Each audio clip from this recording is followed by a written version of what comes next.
जहां एक तरफ उत्तर प्रदेश सरकार महिला सशक्तिकरण की बात लगातार करती है, उसके बावजूद भी बहुत से ऐसे मामले सामने आ रहे हैं जहां पे महिलाओं के द्वारा पुरुषों पर अत्याचार किया जा रहा है और उनको परेशान किया जा रहा है। ऐसा ही एक मामला राजधानी लखनऊ से सटे दशहरी मोड़ पर हम मौजूद हैं और यहाँ पर रहने वाले सुफियान मौजूद हैं। सुफियान का घर पीछे आप देख सकते हैं किस तरीके से उनका घर बन रहा था अभी हाल ही में, और उनकी बीवी जो थी इनके ऊपर झूठे इल्ज़ाम लगाकर किसी और के साथ चली गई हैं। और क्या कहना चाहते हैं पूरा मामला इन्हीं से जानते हैं और किस तरीके से ये अब यहाँ पे हैं। क्या नाम है आपका? पहले मेरा नाम सर मोहम्मद सुफियान है। मैं सर ओमान गया था, 3 साल से मैं ओमान में था। मैं बराबर खर्चा भेज रहा था, मैं बराबर पैसा भेजा था। सर मेरी बीवी ने मेरे खिलाफ़ रिपोर्ट डाली है। सर उसमें रिपोर्ट में कहा है मैं खर्चा नहीं भेजा। सर मैं सारा खर्चा उसके पास भेजा था। मैंने घर और रजिस्ट्री जो भी मैंने अपना कमाया सारा पैसा उसके पास भेजा। अब तक जो भी मैंने कमाया सारा पैसा उसके पास भेजा और वो सर मुझे धोखा दे के किसी और के साथ भाग गई। अब सर मैं बहुत परेशान हूँ, मैं बहुत मजबूर हूँ। इसलिए मैं सरकार से गुजारिश चाहता हूँ मेरे साथ रियायत करी जाए, मुझे इंसाफ दिलाया जाए। सर घर मुझे मेरा दिलाया जाए। क्या कहना चाहते हैं आप? आपकी शादी कब हुई थी? मेरी शादी सन 2012 में हुई थी और मैं सन 2012 में मेरी शादी हुई थी। मैं सन 2018 में ओमान गया था।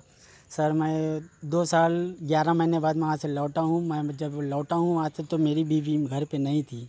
मैं आया तो मैं अपनी ससुराल गया तो ससुराल वालों ने आके ताला वाला खोला, मुझे अंदर कराया और मैं बहुत परेशान हूँ। जब से आया मैं अपनी बीवी को तलाश कर रहा हूँ। आपकी बीवी को आप फ़ोन किया? मैंने फ़ोन किया और मुझसे बात हुई। वो लड़का बात नहीं कराता है, वो लड़का बात कराने से मना करता है कि दूसरे लड़के के साथ भाग गई हैं क्या वो? जी, वो एक मेरे घर के पीछे रहता है हसीब। अच्छा। पुत्र उसके बाप का नाम चीना है, वो उसके साथ भाग गई है। वो हरदोई ज़िला का रहने वाला है और निवासी इस टाइम दशहरी गांव सिकरौरी का है। अच्छा, ये बताइए कि आपके कोई बच्चे भी हैं? जी सर, मेरे 2 बच्चे हैं। वो कहाँ हैं? सर अपनी उसी के साथ है, अपनी अम्मा के साथ। अच्छा। अभी आपने इस बात की जानकारी पुलिस को दी? जी, मैंने काकोरी थाने में जाके एक एप्लीकेशन डाली थी। तो सर वो मुझसे कह रहे थे कि आपका कोई काम होगा नहीं क्योंकि आपकी बीवी के सब नाम है तो वही जीतेगी। अच्छा, क्या मकान आपने अपनी बीवी के नाम कर दिया है? जी, मैंने मकान अपनी बीवी के नाम कराया था क्योंकि मैंने सर लव मैरिज की थी। क्योंकि मुझे हद से ज़्यादा उसके ऊपर भरोसा था, इसलिए मैंने रजिस्ट्री उसके नाम कर दी। जो मैंने पैसा कमाया इन विदेश में 3 साल से, मैंने सब उसके नाम एक-एक भेज दिया।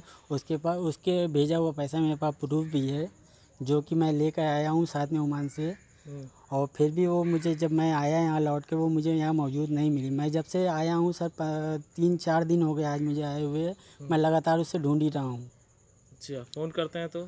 फ़ोन करते हैं तो सर लड़का उठाता है तो वो हमसे बात नहीं कराता है अपनी मेरी बीवी से और हमसे घर से निकलने की हमको धमकी देता है। कहता है तुम घर से हट जाओ, घर हमारा है और बीवी हमारी है तुम्हारी और हम तुम उसको लेके चले गए हैं, अब हम लौट के आएंगे। वो एक तो दूसरे के साथ चली गई हैं और घर पे भी अपना अधिकार जी जता रही हैं। जी सर, यही है, हमको नाजायज़ सताया जा रहा है। सर वो हमारी बीवी लेके भाग गया, बहला फुसला के कैसे लेके भाग गया है और ऊपर से हमारे पर दबाव डाल रहा है, प्रेशर डाल रहा है थाने से और महिला आयोग से और पता नहीं कहाँ कहाँ से सर हमारे पर दबाव डाल रहा है कि हम घर पे कब्जा छोड़ दें, घर पे ना रहें। हम सर हमारे पास कुछ है नहीं, हमने जो बनाया अपनी पूंजी से ये घर बनाया है। ठीक है, आप देख रहे हैं ये घर हमने बनाया, घर का काम अभी चल रहा है, अभी पूरा कंप्लीट भी नहीं हुआ। उधर देखिए मेटेरियल पड़ा हुआ है, सब पूरा ऊपर सब शीशा ले दे रहा है। घर के अंदर आपकी तस्वीर दिखाएंगे तो आप खुद रो पड़ेंगे किस तरीके से सामान की शीशा लेदर हो रही है। सर बस मेरी सरकार से यही गुजारिश है कि हमको इंसाफ दिलाया जाए। क्या लगता है कि वो आपको फर्जी मुकदमे में फंसाने की कोशिश करेगी? जी सर, हमें लगता क्या है सर ऐसा, क्योंकि हमारे खिलाफ़ जब हमने कुछ किया नहीं, हमारे खिलाफ़ रिपोर्ट पड़ी है तो इससे सर जाहिर होता है हमारे पर जाति दबाव डाला जा रहा है। ये मैं ओमान में था तो मुझे मेरी माँ यहाँ आई थी घर पे, घर बन रहा था तो मेरी माँ देखने आई थी। उसने ये सब देखा अपनी बहू सब हरकतें करते हुए, तो उससे देखा नहीं गया। उसने मेरे पास फ़ोन किया तो मुझको बताया। तो मेरी बीवी ने सब मुझसे झूठी कस्में खाई, कुरान की कस्में खाई, सब कुछ खाया। मैंने सर विश्वास कर लिया उस पर। मैंने उसको फिर भी पैसा भेजा, मैंने ये घर बनवाया आप जो देख रहे हैं। और सर हम उस पर भरोसा करके और फिर भी मैं पैसा भेजता रहा, फिर भी सर वो मुझे धोखा दे के चली गई। और सर हमने लगभग कितना रुपया भेजा होगा? लगभग हम 3 साल के अंदर मैंने 7 से 8 लाख रुपया भेजा है। इन 2 महीनों में मैंने सर मैं जून में और जुलाई में सर 40 दिन या 45 दिन में मैंने 2.25 लाख रुपए से ऊपर भेजा है, अधिक भेजा है। अच्छा, क्या काम करते थे आप वहाँ पे? जी हम जरी का काम करते थे। अच्छा, तो वो यहाँ से गई हैं, क्या क्या चीज़ें ले गई? सर मैंने जो पैसा भेजा सारा पैसा तो लगा नहीं, सारा पैसा ले के चली गई। जो 2 लाख मैंने सर भेजा वो लेके चली गई और 1.5 लाख रुपए यहाँ कर्जा लेके चली गई। जो सर अब वो कर्जे जिनसे लिया था वो सर मेरे पर प्रेशर डाल रहे हैं। सर मुझसे कह रहे हैं तुम दो, मैं कहाँ से दूंगा, मैं अभी विदेश से लौट के आया हूँ, सारा पैसा मैंने अपनी बीवी को भेज। तो योगी जी से क्या मांग करते हैं आप? जी सर मैं योगी जी से यही दरख्वास्त करता हूँ सर मुझे इंसाफ दिलाया जाए।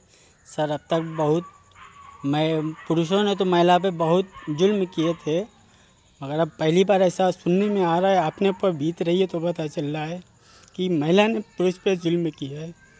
ठीक, धन्यवाद। तो ये थे हमारे साथ सुफियान। आपको बता दें कि इनकी कहानी भी अलग ही नज़र आ रही है। इनकी 9 साल पहले शादी हुई थी, 6 साल अपनी बीवी के साथ रहे, 2 बच्चे भी इनके थे और इन्हें इतना विश्वास था कि इन्होंने अपनी बीवी के नाम ज़मीन भी दिलवाई, मकान बनवाया और जितना पैसा सब उसी को भेज दिया। और जब वो यहाँ से पता चलता है कि वो किसी और के साथ, लड़के के साथ रह रही है और जब ये यहाँ आए तो वो पैसा जेवर लेके यहाँ से कहीं चली गई। अगर ऐसे ही चलता रहा तो महिला सशक्तिकरण का महिलाएं गलत उपयोग करेंगी और पुरुषों को फंसाती रहेंगी। स्टेट न्यूज़ टाइम के लिए फाजिल खान, लखनऊ।